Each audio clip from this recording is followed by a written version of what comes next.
you were criticizing. Time for the list that you don't want to be on.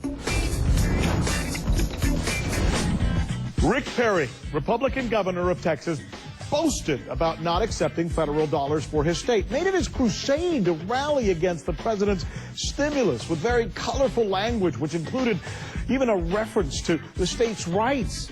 He even hinted his state might reserve the right to secede from the Union, for which he got tons of press, becoming a darling of the Tea Party movement. Here he was just last year. As Washington continues to erode our rights, while they spend not only our tax dollars, but the dollars of our children's future, assuming that our kids are ever going to get the chance to make those dollars, it's time for us to restore the fundamental principles of our nation and restore our commitment to a shared set of values.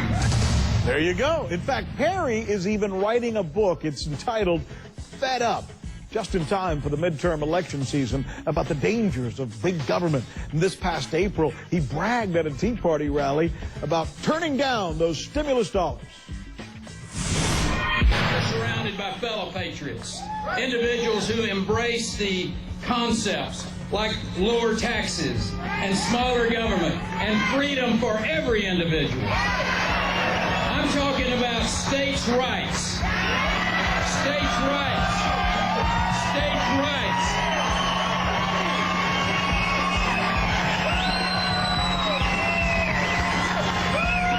Those states' rights that are enshrined in the 10th Amendment of the United States Constitution. Here is the rub. Governor Rick Perry has just gotten credit for balancing the Texas state budget. How did he do it? With money from the federal government. How much money? $22 billion. All of it from the Obama stimulus package. And there's more.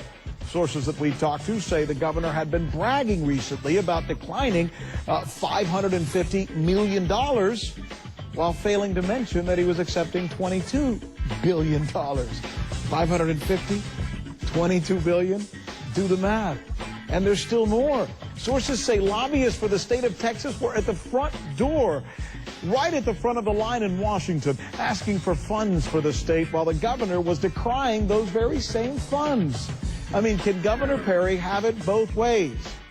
Apparently so. After all, he is a politician who on this day finds himself on the list that you don't want to be on. I'm Rick Sanchez. Thanks so much for being with us. I'd like to get you a shot of some of the folks who are visiting with us on this day. My thanks to those of you who are here for visiting with us. As you do